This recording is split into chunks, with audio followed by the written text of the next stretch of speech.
අයිබෝන් යාළුවනේ සුබ දවසක් ඔයාලට. ඉතින් මේ ගම් වතුර උවදුරු නිසා ජීවිත හානි වුණු සියලු දෙනාට නිවන් සුව ප්‍රාර්ථනා කරනවා. ඒ වගේම ගම් වතුරෙන් දීපල හානි අලාභ හානි වුණායට ඒ දේවල් නැවත හැකිතාක් ඉක්මනට ලබා ගැනීමට ශක්තිය ධෛර්යය ලැබේවා කියලා මුළු හදවතින් ප්‍රාර්ථනා කරනවා. ඉතින් ඇත්තටම ලොකු කනගාටුදායක සිද්ධියක් තමයි මේ වුණේ. ඉතින් ඔයාලා හිතලා බලන්න, ඔයාලා යම් කිසි දුරකට මේ හානියෙන් බේරුණා නම්, ඔයාලා යම් දුරකට පෙර පිනක් කරපු කෙනෙක්, යම් කිසි විදියකට හැමෝටම මේ කරදර උනේ නැහැ. ඉතින් මේ විෂම කාලේ යන්නේ. ඉතින් මේ වෙලාවකට හිතෙනවා සුභාධර්මය මේ පව් කරලා තියෙන කට්ටිය ඉවත් කරනවාදෝ කියලාත් හිතෙනවා. ඒක හින්දා ඔයාලා ඒකයි බුදුන් දේශනා කරේ හිස ගෙනි ගන්නාසේ නිවන් දකින්න කියලා. ඒක හින්දා මේ ඔයාලා සෑම විටම තව කෙනෙක්ට යහපත් වෙන ක්‍රියාවක නියැලෙන්න කියලා මම යෝජනා කරනවා. ඉතින් මේ ගොඩක් කට්ටිය මේ දේවල් ඉතින් හිතන්නේ නැහැ, මේක කර්මය කියලා විශ්වාස කරන්නේ නැති පිරිසකුත් ඉන්නවානේ. කර්මයක් පිළිගන්නේ නැති කට්ටියකුත් මම දන්න පිරිසුත් ඉන්නවා, මම දන්න කට්ටියත් ඉන්නවා. ඉතින් මේ දේවල් මේ සුභාධර්මයෙන්ම පෞකාර කට්ටියව ඉවත් කරනවා. ඒක තමයි තීරිය එක. බුද්ධ ආගමේ තීරිය එක ඒකයි. හැකිතාක් දුරට පින් වැඩ කරන්න, කුසල් කර්මයේ නියැලෙන්න කියලා බුදුන් ඒකයි දේශනා කරේ. ඉතින් යාළුවනේ දැන් ගොඩක් කට්ටිය මේ ජ්‍යොතිෂයත් පිළිගන්නේ නැහනේ. ජ්‍යොතිෂයටත් ගහන්න හේතුව මේක ගොඩාක් කට්ටිය හරියට දෙයක් කියන්නේ නැහැ මිනිසුන්ට. ඉතින් ගොඩාක් මිනිස්සු බොරු කරන හින්දා තමයි මේ ජ්‍යොතිෂය වුණත් අද මෙතෙන්ටපත් වෙලා තියෙන්නේ. ඒ වෙනුවට ඔයාලා හිතලා බලන්න, දැන් අපි බුදුන් දේශනා කරේ නිවන් දකින්නනේ. අපිට මේ ආත්මේ නිවන් යන්න බෑ. අපිට මේ ආත්මේ නිවන් යන්න පුළුවන් ඇත්තටම ඊටාම අංශු මාත්‍රයයි. මොකද හේතුව නිවන් මාර්ගය අවබෝධ කරගන්න හැමෝටම බෑ. ඉතින් අංකයකට කියන්න ඕනේ මහාන වෙන්නත් පෙර පිනක් තියෙන්න ඕනේ. පෙර පිනක් තියෙන්න ඕනේ මහාන වෙන්න. ඒකයි බුදුන් දේශනා කරේ සියලු කෙලෙස් නැසෙන විදියට ජීවත් වෙන්න කියලානේ. එහෙම දේශනා කරලා තියෙන්නේ ඒකයි. ඉතින් මේ ගොඩක් කට්ටිය ජ්‍යොතිෂයට ගහන්නේ මේක තියෙන ඇත්තක් දන්නේ නැතුව. අපිට යම් දුරකට නිවන් මාර්ගය අවබෝධ කරගන්න බැරි වුණොත්, ඉතින් අපිට මාර්ගඵල ලබා ගන්න බැරි වුණොත්, අපිට යම් කිසි දුරකට අපේ කර්මය දකින්න විදියක් නැහැනේ. කර්මය කොහොමද දකින්නේ? මට මේ කාලේ හොඳයි, මේ කාලේ මෙහෙම දෙයක් වෙන්න තියෙනවා. මං එතකොට ඒකට ක්‍රියා කරන්න ඕනේ. ඒක නිසා මේ ජ්‍යොතිෂයෙන් යම් කිසි දුරකට කර්මය දකින්න පුළුවන් අපිට. ඉතින් ඒක හොඳ නැද්ද? ඒක හොඳයිනේ. යම් කිසි දුරකට කර්මය දකින්න පුළුවන්. ඔය ජ්‍යොතිෂයට බයින කට්ටියට අවුරුදු ගානකට අපලයක් ඇවිල්ලා නැහැ. ඒ රාෂ්ටකයක් ඇවිල්ලා නැහැ. එතකොට ඔය ඒ රාෂ්ටක කාලේ ඒගොල්ලන්ටත් එනවා. සෙනසුරා කැරගෙනවා හැමෝටම. එතකොට ඒ අපලේ එනකොට Tamanට ඒකේ දුක තේරෙනවා. Tamanට ඒ වේදනාව තේරෙනවා. ඒක හින්දා ජ්‍යොතිෂයට කවුරු ගැහුවත් මෙවැනි ශාස්ත්‍රයක් ඇත්තටම අපි වගේ මිනිසුන්ට ගොඩාක් වටින ශාස්ත්‍රයක්. මේකෙන් කර්මයක් දකින්න පුළුවන්. හොඳ කාලයක්, ඒ වගේම Tamanට දෙයක් වෙන්න තියෙන කාලයක් දකින්න පුළුවන්, නරක කාලයක් දකින්න පුළුවන්. ඉතින් ඒක නිසා මේ ගොඩාක් කට්ටිය මේකට ගහන්නේ මේක මේ හොයලා බලන්න නැතුවනේ. මේක හොයලා බලන්න නැතුව තමයි මේ ජ්‍යොතිෂයට ගහන්නේ කට්ටිය. ඉතින් ඒක නිසා මට ওই දෙයක් කියන්න වුණා. ඉතින් යාළුවනේ මම අද කතා කරන්න බලාපොරොත්තු වෙනවා. කිහිප දෙනෙක් මගෙන් ඇහුවා අසුභ යෝග කිහිපයක් ගැන. මම අද මේ වීඩියෝ එකෙන් කතා කරන්න බලාපොරොත්තු වෙනවා. විශේෂයෙන්ම කාල සර්ප යෝගය ගැන, ඒ වගේම මේ සකට යෝගය ගැන, ඒ වගේම සර්ප යෝගය ගැන. ඉතින් ඔය යෝග තුන ගැන මම අද මේ වීඩියෝෙන් කතා කරන්න බලාපොරොත්තු වෙනවා. ඉතින් යාළුවනේ කාල සර්ප යෝගය. කාල සර්ප යෝගය කියන්නේ රාහුගෙන් කේතුගෙන් අංශක 180ක්. හරිද? රාහුගෙන් කේතුගෙන් එක පැත්තක විතරයි ග්‍රහයෝ ඉන්නේ. අංශක 180ක විතරයි ග්‍රහයෝ ඉන්නේ. අංශක 180ක් පාළුයි. මේක ආකාර 12කට විතර යෙදෙන්න පුළුවන්. ආකාර ඕනම කොටුවක රාහු හිටියොත් අනිත් පැත්ත අනිවාර්යෙන් කෙලින්ම ඉන්නේ කේතුනේ. ඒක වෙනස් වෙන්නේ නැහැ. කේතුට ඉන්න පුළුවන් මේ අංශක 180 දෘෂ්ටි ඉන්න පුළුවන්. එතකොට රාහුගෙන් කේතුගෙන් අංශක 180ක විතරක් ග්‍රහයෝ ඉන්නවනේ. ඒක තමයි කාල සර්ප යෝගය කියලා කියන්නේ. ඉතින් මේක ඇත්තටම අවාසනාවන්ත අසුභ යෝගයක්. මේ යෝගය ඇත්තටම මේ ගොඩක් කට්ටිය යෝගය කියන ඇත්තට දෝෂයක් කියලා කියන දෝෂය කියන්න ඕනේ නෑ යෝගය කියලා තමයි කියන්නේ. ඉතින් මේක මේ මම දකින්නේ මේක ඇත්තටම එවැනි කෙනෙක්ට ජීවිතේ හරි අඩක් තමයි ඉෂ්ට සිද්ධ වෙන්නේ නේ. හරි අඩක් ගොඩාක් කම්කටොළු දුක්සහගත සිද්ධ වලට මුහුණ පාන්න සිද්ධ වෙනවා. මෙවැනි කෙනෙක් ඉපදුනහම සමාජයට උප්පත්තියෙන්ම ගොඩාක් දුරට තමන්ගේ මවට මවගේ ජීවිත හානියක් හෝ එහෙම නැත්නම් උප්පත්තියේ තම මවගේ මව්කිරි නැතිවීම ඒ වගේම පොඩි කාලේ ගොඩාක් අසීරු තත්යකටපත් වෙන්න ඒ සමහර කට්ටියගේ අම්මලා තාත්තලා දාලා යනවා. එහෙම නැත්නම් මේ ගොඩාක් දේවල් ඒ කියන්නේ ළමෙක් හැටියට ලැබිය යුතු අපි කියන සෙනෙහස ආදරය අහිමි වෙන්න පුළුවන් පොඩි කාලේ. ඒ දේවල් වෙන්නත් පුළුවන්. ඉතින් මේක ජීවිතේ යම් මොහොතක එක පාටම කඩා වැටෙන යෝගයක් වෙනවා. මේක අසුභ යෝගයක්. ඉතින් මේක ගොඩාක් දුරට මේ ඒ දසා කාලවලදී තමා මිනිසුන්ට මේක පළ දීලා තින්නේ. ඉතින් මේ මොකද මේ අනිත් පැත්තේ 180ක් පාළ වුණාම ග්‍රහයෝ එතකොට අනිත් පැත්තේ විතරයි ඉන්නේ 180ම පාළුයිනේ. එතකොට මේක අංක එකේ අසුභ යෝගයක් වෙනවා.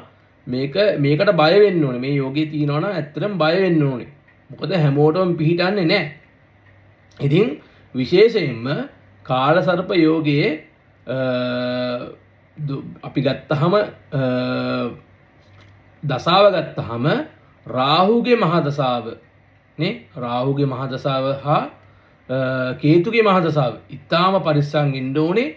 රාහුගේ මහා දසාවේ කේතුගේ අන්තර් දසාව ඒ වගේම රාහුගේ මහා දසාවේ ශනිගේ අන්තර් දසාව රාහුගේ මහා දසාවේ චන්ද්‍රයාගේ අන්තර් දසාව ඊට පස්සේ කේතුගේ මහා දසාවේ රාහුගේ අන්තර් දසාව කේතුගේ මහා දසාවේ ශනිගේ අන්තර් දසාව කේතුගේ මහා දසාවේ චන්ද්‍රයාගේ අන්තර් දසාව අතිශය පරිස්සම් වෙන්න ඕනේ.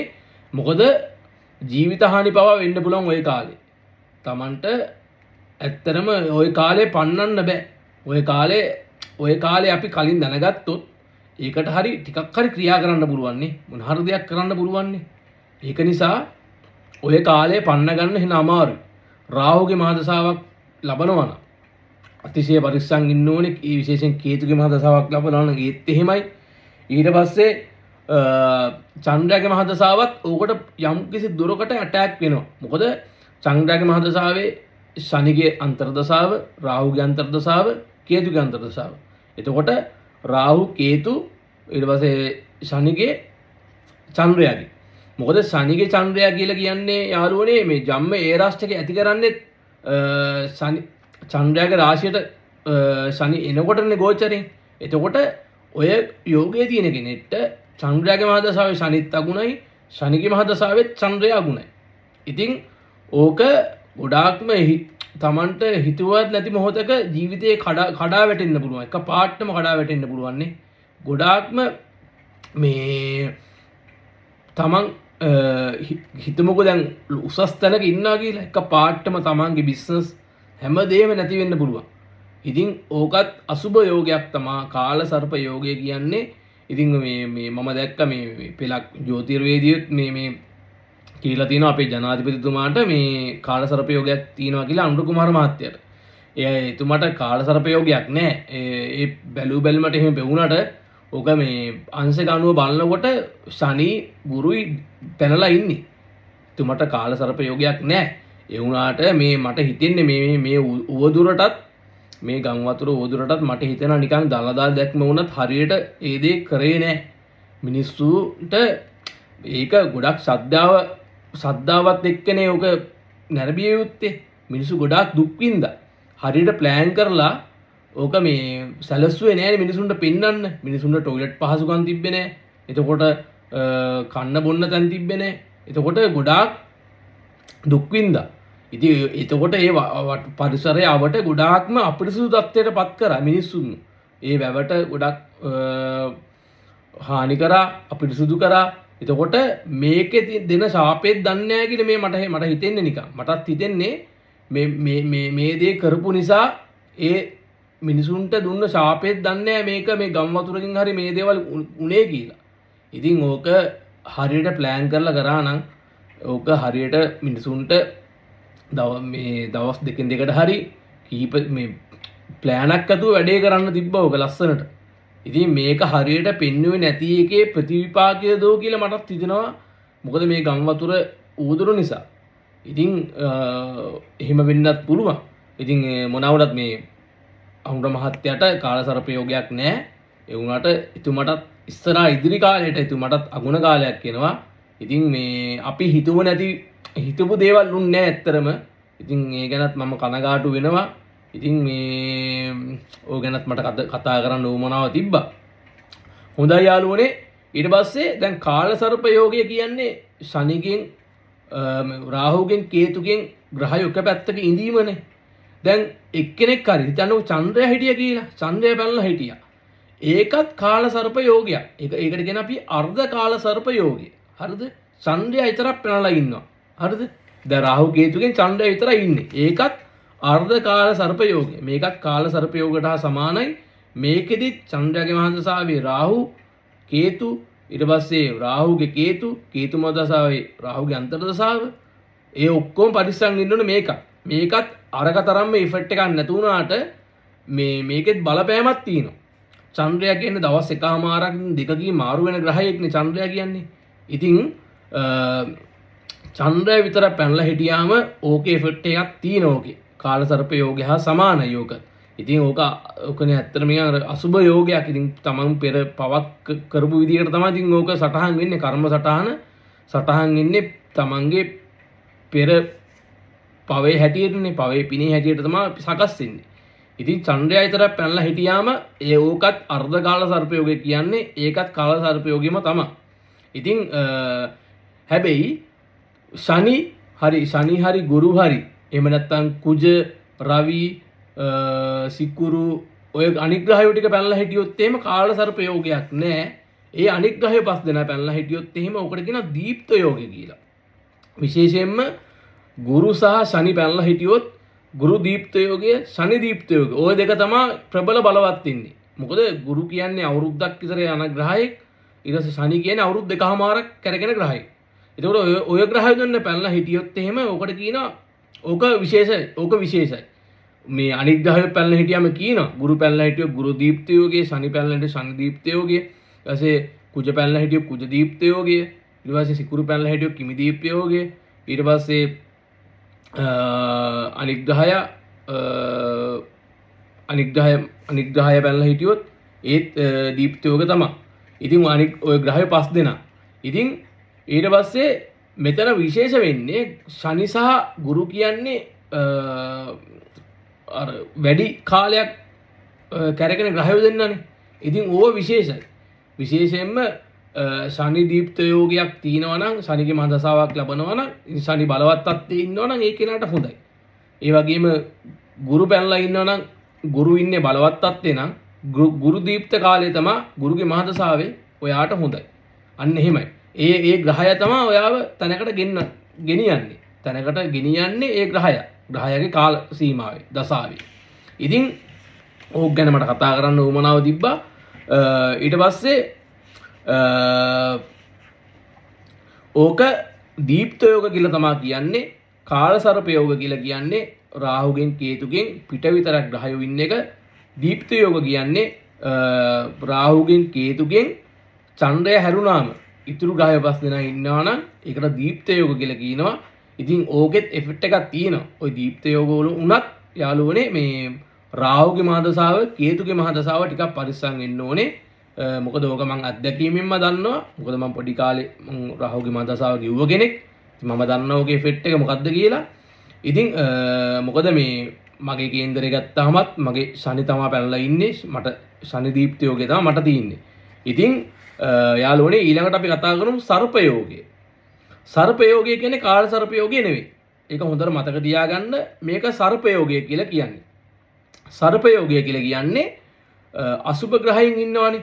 ශනි, කුජ, රාහු, කේතු, රවි.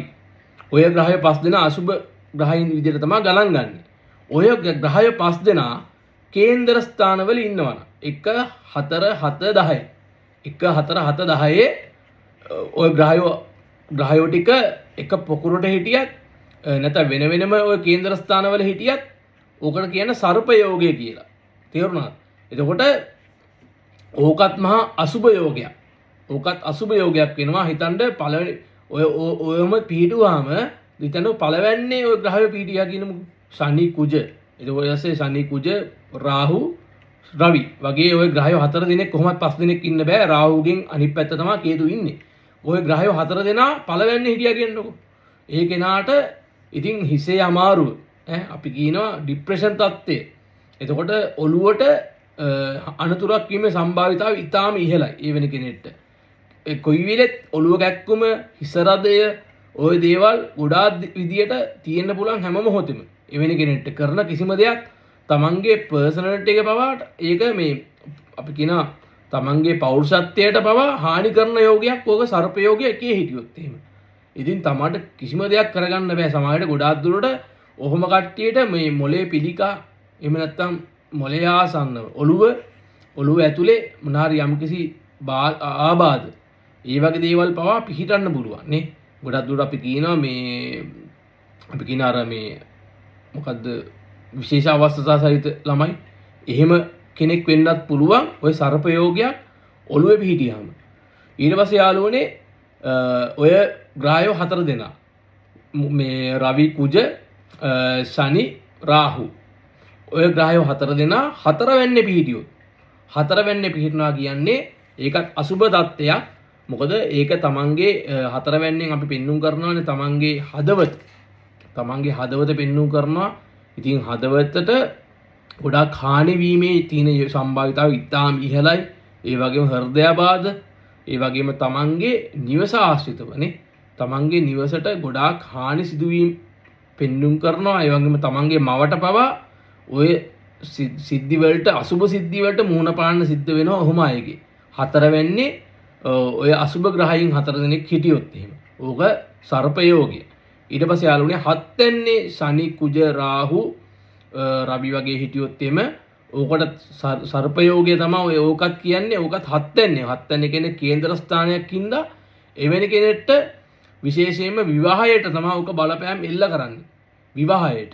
ඉතින් එවැනි කෙනෙක්ට විවාහ වුණත් විවාහය සම්බන්ධව ගැටලු අනිවාර්යයෙන් මතුවෙනවා. ගොඩාක් දුරට විවාහ ජීවිතයක් ගත කරන්න බෑ. හම්බ වෙන්නේ නැහැ එවැනි කෙනෙක්ට. ඉතින් විවාහ වුණත් විවාහය කැඩෙනවා. මොකද මේ හරියට බැලුවොත් ඔය ශනි කුජ යෝගය යෝග වෙලා හිටියොත් එම 7 යන්නේ තාම අසුබයි. ඒක ශනි කුජ යෝගය කියන්නේ ශනි මංගල යෝගයනේ. ඕක අංක 1 විවාහ දෝෂයනේ. ඉතින් ඔහොම වුණොත් එහෙම ඕක අතිශය ඒ වගේම විවාහයට වගේම තමන්ගේ අපි කියනවා මේ සමාජ සම්බන්ධතාවලට පවා ඕක හානියක් සිද්ධ වෙනවා. ඒ වගේම ලෙඩාතින් ගත්තාම උදරය ආශ්‍රිත සම්බන්ධව ගොඩාක් පිළිකා තත්ත්වයට පවාපත් වීමේ සම්භාවිතාවයක් තියෙනවා. ඔය ශනි කුජ රාහු රවි වගේ ග්‍රහයෝ සර්ප යෝගයෙන් හිටියොත් එහෙම ඕක ඊටාම අසුබ යෝගයක් වෙනවා.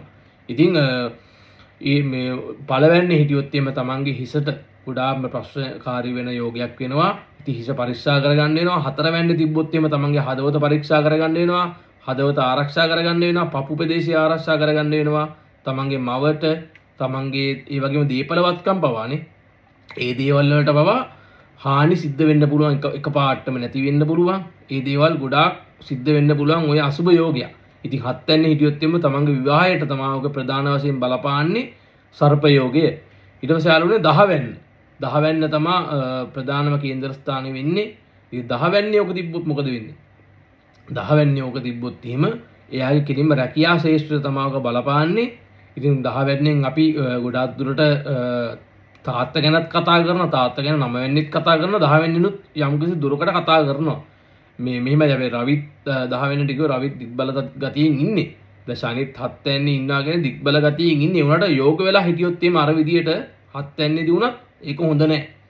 ඉතින් 10 වෙනිට ගියාම එවැනි කෙනෙක්ට නිවැරදි ආකාරව රැකියාවක් කර ගැනීමට හැකියාව නැති වෙනවානේ. මොකද ඔක්කොම කනවනේ.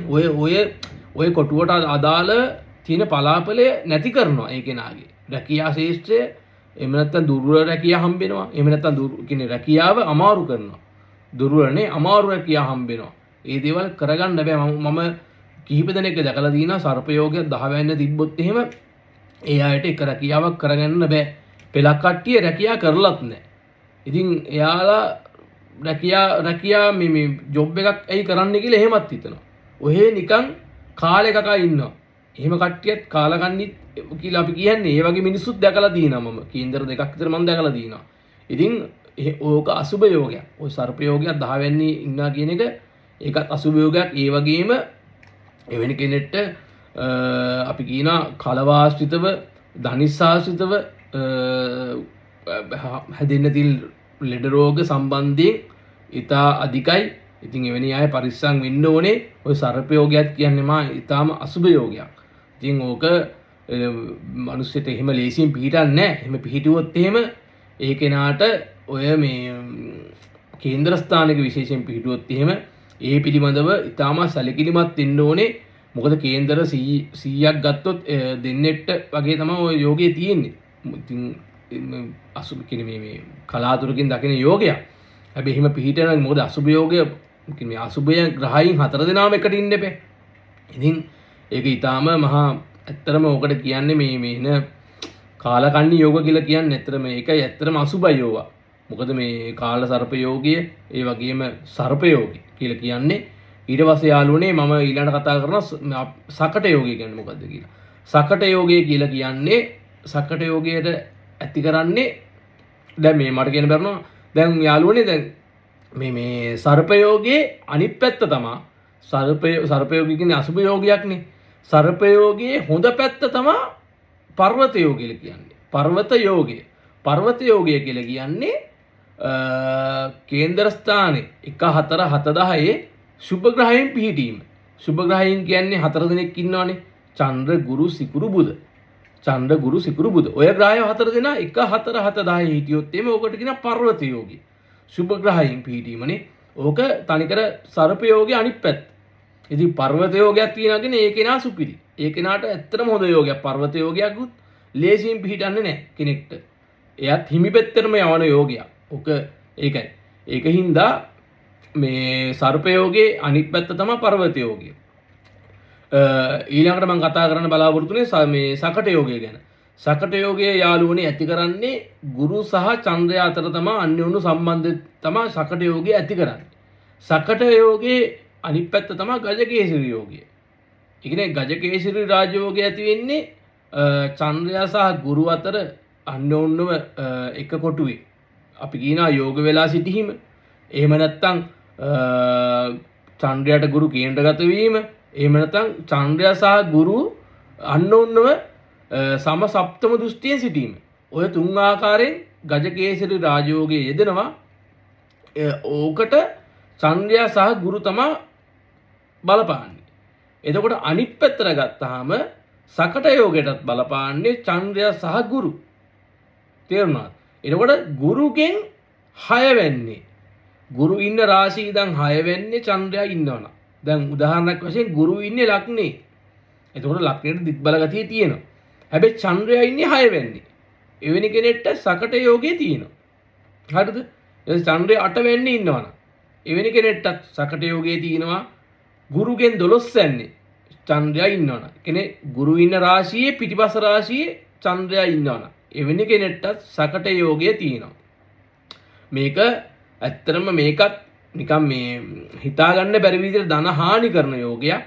මේකෙන් ඉන්නේ ගොඩක් තමන් හිතුව නැති විදිහට තමන්ගේ කඩා වැටෙනවා. ජීවිතේ එකපාරටම කඩා වැටෙනවානේ. මේක මහින්ද මහත්තයාට තිබ්බා. ඉතින් මහින්ද මහත්තයාත් අවුරුදු 10ක් රජකම් කරලා ගෙදර යන්න වුණා. ඉතින් චන්ද්‍රිකා මැතිණියටත් තිබ්බා. මේ ගොඩාක් ඔය දේශපාලන ශාස්ත්‍රයේ ඉන්න ගොඩාක් කට්ටියට මේක තිබ්බා. ඒ කියන්නේ තමන් හිතුවන් නැති මොහොතක තමන්ට දරණ ඒ කියන්නේ බිස්නස් එකක් කරොත් එහෙම බිස්නස් එක කඩා වැටෙනවා. එහෙම නැත්නම් දේශපාලන ශාස්ත්‍රයේ හිටියොත් එහෙම දේශපාලන ශාස්ත්‍රයේ එකපාරටම එයා පිටුවහල් වෙනවා. ඒ වගේ දෙයක් අර හිතුවේ නැති මොහොතක තමන්ට දේවල් අහිමි වෙනවා මේ යෝගය නිසා. ගොඩාක් දුරට ගුරුගේ මහදසාවේ චන්ද්‍රයාගේ අන්තර්දසාව නේද? ඊට පස්සේ චන්ද්‍රයාගේ මහදසාවේ ගුරුගේ අන්තර්දසා කාල සීමාව ඉතාම පරිස්සම් වෙන්න ඕනේ. මේ කාල සීමාවේදී ඒ රාශික කාලයක් එක්ක ජම්මේ රාශිකයක් හරි ලග්නේ රාශිකයක් හරි නැත්නම් අෂ්ටමේ රාශිකය හරි මුකේ හරි ওই කාල සීමාවත් එක්ක ගුරුගේ මහදසාවක් හරි චන්ද්‍රයාගේ මහදසාවක් හරි ආවොත් ඒක අතිශය පරිස්සම් වෙන්න ඕනේ. තමන් ඒ කාලේ මොකද කරන්න ඕනේ? බිස්නස් වලට සල්ලි දාන්න නොයදා ඉන්න ඕනේ නේ. ලොකු ලොකු දේවල් වලට බිස්නස් ලොකු බිස්නස් නොකර ඉන්න ඕනේ. ඉතින් ලොකු ලොකු අවදානම් නොගෙන ඉන්න ඕනේ. ඉතින් ඔය වගේ දේවල් අරගත්තොත් එහෙම සකඩ යෝගයේ තියෙන කෙනෙක්ට එක පාටම කඩා වැටෙන්න පුළුවන්. දීපල හානි, ඒ වගේම ධන හානි, ওই දේවල් අනිවාර්යෙන් වෙනවා. සකඩ යෝගය කියන එක එන ඒකත් මහා අසුබ යෝගයක්. ඉතින් මේ යෝග තුන කාල සර්ප යෝගය, ඊට පස්සේ සර්ප යෝගය, ඊට සකට යෝගය. මේ යෝග තුන මහා අසුබ යෝග තුනක්. විශේෂයෙන්ම ගත්තාම සර්ප යෝගයට සර්ප යෝගයත් ඊට පස්සේ සකට යෝගයත් ගත්තාම ඒ දෙකට වඩා කාල සර්ප යෝගය කියන්නේ ඊටාම මහා ගොඩාක් අවාසනාවන්ත යෝගයක්. ඉතින් එක පැත්තක හිතරන ග්‍රහයෝ පිහිටන්නේ. ඉතින් අංශක 180ම පාළුයි. මේක ගොඩාක්ම ජීවිතේ ගොඩාක්ම හරි අඩයි ඉටු වෙන්නේ වෙන අයට හරි අඩයි ඉටු වෙන්නේ. ඉතින් ඒක හින්දා මේක මහා අසුබ යෝගයක්. ඉතින් ජීවිතේ එක පාටම මෙවැනි අයටත් ජීවිතේ එපා වෙන දේවල් සිද්ධි වලට මුහුණ පාන්න සිද්ධ වෙනවා. ඉතින් ඒ දේවල් ඉතින් එක අපි හිතන්න ඕනේ මේ ඒකාත්මයක්නේ අපි ඉපදිලා තියෙන්නේ මේ ඒකාත්මයකනේ අපි ඉන්නේ. ඉතින් ආත්ම ලක්ෂ ගානක අපි ඉපදුනා නම් මේ දේවල් ඉතින් වෙනවා කියන එක ඉතින් මහ ලොකු දෙයක් නෙවෙයි කියලා හිත හදා ගන්න තමයි තියෙන්නේ. ඉතින් අපි පුළුවන් විදියට ඉතින් මේ කේන්දරේ හැමදේම සටහන් වෙනවා යාළුවනේ. හරිද? මේ කේන්දරේ ඇත්තටම අපිට දැන් හැමෝම දැන් කියනවනේ උත්සාහය තමයි හොඳ කියලා. උත්සාහවන්ත වෙන්න ඕනේ. බුදුහාමුදුරුවෝ දේශනා කරලා තියෙනවා. තමන් වපුරන දේ තමයි තමන්ට ලැබෙන්නේ අස්සන්න. වපුරන තරම තමයි අස්සන්න ලැබෙන්නේ කියලා. තමන්ට උත්සාහය කැපවීම උනන්දුව ඕනේ.